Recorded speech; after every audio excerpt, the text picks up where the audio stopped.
Okay, good evening students. Next example is to find out moment of inertia about x-axis and y-axis for unequal angle. Unequal angle, it means what? It is nothing but L section. Unequal angle म्हणजेच काय? The L section. ठीक आहे. So in this case we have to find out moment of inertia of unequal angle for Ix and Iy. Okay, having dimensions 125 by 75 by 10. आता drawing कसं येणार बघा. तर ह्याच्यात काय असेल की this vertical distance is 125. Correct. So when the dimensions are given, you will first dimension is always vertical leg, horizontal distance is 75, and the smaller dimension, which is nothing but thickness of this section, which is 10 mm, it will remain same here also, 10 mm. Okay, so vertical dimension is 125, horizontal 75, thickness is 10. Now let us solve this example. Okay, so before solving this example, we know what we do. First of all, we divide this whole figure into number of parts. So here we can divide this figure into two parts, say first, second. Correct. So for first section we find out area A1, for second it is area A2. A1, this whole section looks like a rectangle, so area of rectangle is B into D. So width is 10, depth is 120, so I can say here 10 into 125, which comes out to be 1250 mm square. Correct. A2, now A2 is this much area. Correct. Now for A2 depth is 10, but what about this width? This total distance is 75. Out of this 75 we'll subtract this 10, so it is 65. 65 into 10, B into D. Correct. 650. Okay, so we got area of each section. Next is what? We find centroid, that is x bar and y bar. So here Ixx काढायचा असेल तर काय काढतो आपण? y bar, आणि Iyy काढायचा असेल तर x bar. पण दोघं विचारले म्हणजे एक्स बारही लागेल आणि वाय बारही लागेल. मग दोघं काढूया. बघा, एक्स बार आणि वाय बारचा फॉर्म्युला काय असतो? X bar is equals to A1 x1 plus A2 x2 upon A1 plus A2, आणि वाय बार साठी फॉर्म्युला असेल A1 y1 plus A2 y2 upon A1 plus A2. ना ह्याच्यात काय, एक्स बार वाय बार काढायचा तर x1 x2 आणि y1 y2 लागेल. मग काय कराल? एक रेफरन्स ऍक्सिस टाका. कसं टाकाल की फिगर तुमची फर्स्ट क्वाड्रंट मध्ये दिसायला पाहिजे. बरोबर. आता पहिल्या सेक्शनचा CG कुठे असेल? जिथे डायगोनल इंटरसेक्ट करते. Correct. Say this is G1, this is G2. Okay, मग हा रेफरन्स पॉइंट आहे. आडवं डिस्टन्स म्हणजे एक्स डिस्टन्स, वर्टिकल डिस्टन्स म्हणजे वाय डिस्टन्स. मग आता बघा, पहिल्या फिगरचा CG इथपर्यंत आहे, सो दिस डिस्टन्स इज, हे काय x1. बरोबर. दुसऱ्या फिगरचा CG इथे, पण कुठून घेतो आपण? नेहमी रेफरन्स पॉइंट पासून. हा झाला x2. मग मला सांगा x1 किती असेल? हे आडवं किती आहे? 10 अपॉन 2 विच इज 5. x2 किती असेल? बघा, हे किती आहे? 10. आणि हे किती असेल? ह्या सेक्शनच्या अर्ध. हे सेक्शनचं डायमेन्शन किती आहे? आडवं 65. Correct. So 10 plus 65 upon 2 which is 37.5. So it is 47.5. Sorry, it's 32.5 ना. Okay, so it is 42.5. We got x2. आता y म्हणजे काय असतं? Vertical distance. So if you want to find out vertical distance, let us say this is your reference point The CG of this first section is over here, so this is y1. CG of second figure is over here, so this is y2. Correct? Okay, so who will tell me what is y1? See, यहाँ से यहाँ तक लेना है distance. ये vertical distance कितना है total पहले section के लिए 125. इसमें से कितना हो जाएगा वो आधा, so 125/2 which is 62.5. Correct? What about y2? For section 2, total vertical distance is 10. The centroid is acting at the center of this 10. So can I say y2 is 10/2, which is 5. Okay. So now put all these values in your formula of x bar and y bar. So therefore x bar is equal to a1. A1 is 1250. X1, how much is x1? 5. A2 650. X2 42.5 upon A1 plus A2. Put all these values in your calci. You will get x bar as 1717.828 millimeter. Correct? Okay. Similarly, find out y bar by putting values of a1, a2 and y1, y2. So let us put those values. Therefore, y bar is equal to a1 is 1250. How much is y1? 62.5. A2, y2 is 5 upon a1 plus a2. So your y bar is 42.83 millimeter. So up till now what we have done is, बघा पुन्हा सांगतोय, area find केला दोघं सेक्शनचा. ह्याच्या पुढे x बार Y बार काढायचा आहे. त्यासाठी x1 x2 y1 y2 लागेल. करेक्ट? का तर आपल्याला x6 विचारलाय ना y विचारलाय, मग x1 काढला, x2 काढला, y1 काढला, फॉर्म्युला टाकून दिला. Okay. Now next is we use, before that find out, okay, to find out ixx काय असतं आपला ixx1 प्लस ixx2. करेक्ट आहे, कारण दोन सेक्शन आहे. आणि ixx1 आणि ixx2 काढण्यासाठी आपण कुठला थेरम वापरतो?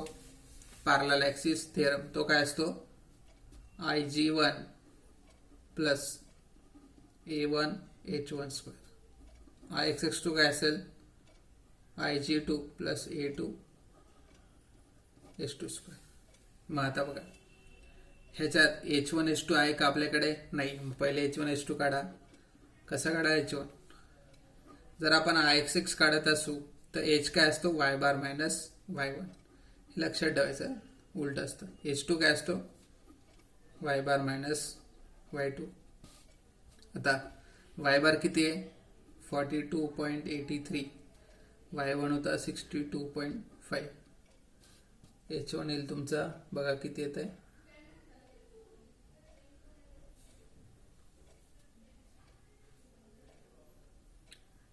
समथिंग अराउंड 19 पॉइंट काहीतरी येईल. बघा, चेक करा.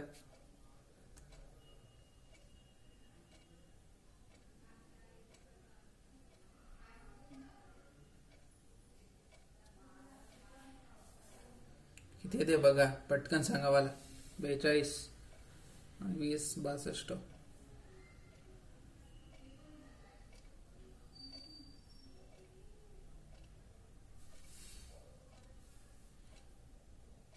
$67. करेक्ट आहे का? ओके. 19.67. वाय बार मायनस y2 किती आहे? 5. So it is 37.83. ठीक आहे. कॅल्शियम टाकायचं आहे. ओके. h1 h2 मिळाला, आता ह्याच्यात टाकूया. देअरफॉर ixx काय येईल? ig1 म्हणजे काय? bd³/12. का? ixx काढतोय ना, मग bd³/12. जर आय काढत असतं तर काय घेतलं असतं? db³/12. So if you are finding out ixx, we take ig1 as bd³/12. मग आता सेक्शन 1 जो आहे तुमचा, सेक्शन 1 बघा इथे दिसेल तुम्हाला. सेक्शन 1 आहे, ह्याची विड्थ किती आहे 10, डेप्थ किती आहे 125. So 10 into 125 cube BD cube upon 12 plus A1 H1 square, बरोबर, प्लस Ix मध्ये IG2 प्लस A2 IG2 काय again BD cube by 12. Second section बघितला त्याच्यात विड्थ किती आहे 65, 75 घेऊ नका, सेक्शन 2 एवढाच आहे, तो किती आहे 65 आणि हे 10. 65 into 10 cube BD cube upon 12.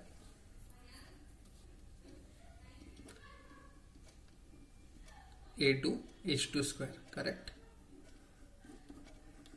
Now put this in calci. Ixx किती आहे चेक करा. It is 3.04 into 10 raised to 6. Next time पासून मी कॅल्सी पण यूज करणार आहे, म्हणजे तुम्हाला समजेल how I am putting values in calci. Okay fine. We got Ixx. Doubt, any doubt? No. Okay, आता काय काढायचं आहे IYY. आता पुन्हा तोच फंडा. IYY काय असेल IYY1 प्लस IYY2, करेक्ट आहे. इथे काय यूज कराल? बरं, आपण पॅरालॅक्सिस थिअरम का वापरतोय ह्याचं कारण असं आहे, तुमचा जो काही क्वेश्चन आहे हा एल सेक्शनचा आहे. Now this is not symmetrical about X axis as well as about Y axis. but the section symmetrical nacelle about x-axis as well as about y-axis. So in that case we use parallel axis theorem. Okay, but theorem again Kyle Ig1 plus A1 H1 square plus Ig2 plus A2 H2 square. बरोबर. आता ह्याच्यात काय A1 A2 बदलणार नाही. Ig1 Ig2 काय असेल इथे moment of inertia about Y axis काढतो, मग काय DB क्यूब अपॉन 12, इथे DB क्यूब अपॉन 12. उरला प्रश्न H1 तेच टाकायचं का? नाही. जर तुम्ही IYY काढत असाल तर H1 H2 बदलेल. तो काय असतो modulus of x bar minus x1. उलट आहे बघा, y काढताना x बार मायनस आणि x काढत होतं काय घेतला y बार मायनस y1. x बार किती आला आपला 17.82. How much is x1? 5. 12.82. h2 काय येणार x बार मायनस x2 17.82 वजा. How much is x2? 42.5.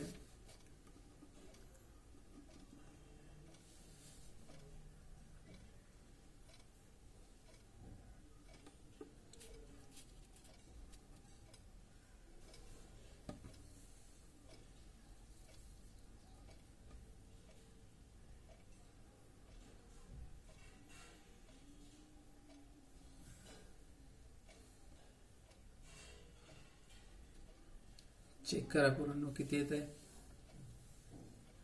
बघा.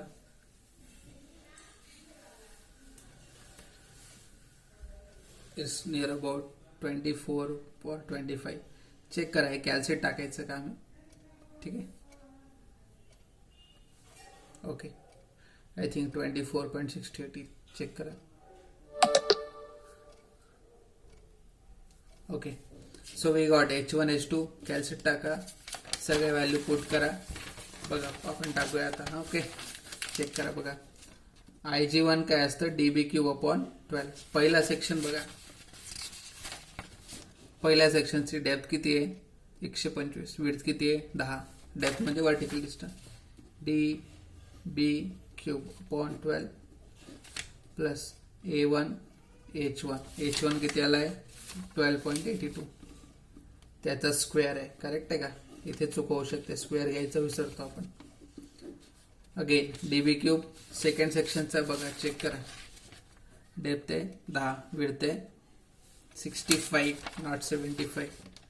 DB cube upon 12 plus A2 H2 square. 24.68. Calculate टाका किती आहे ते बघा.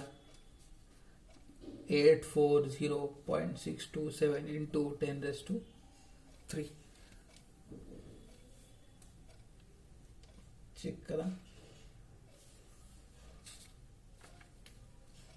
mm⁻4.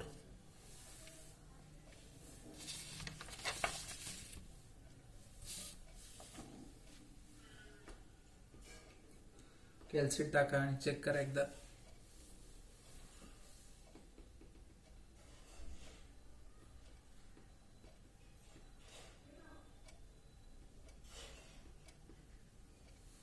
चेक करा.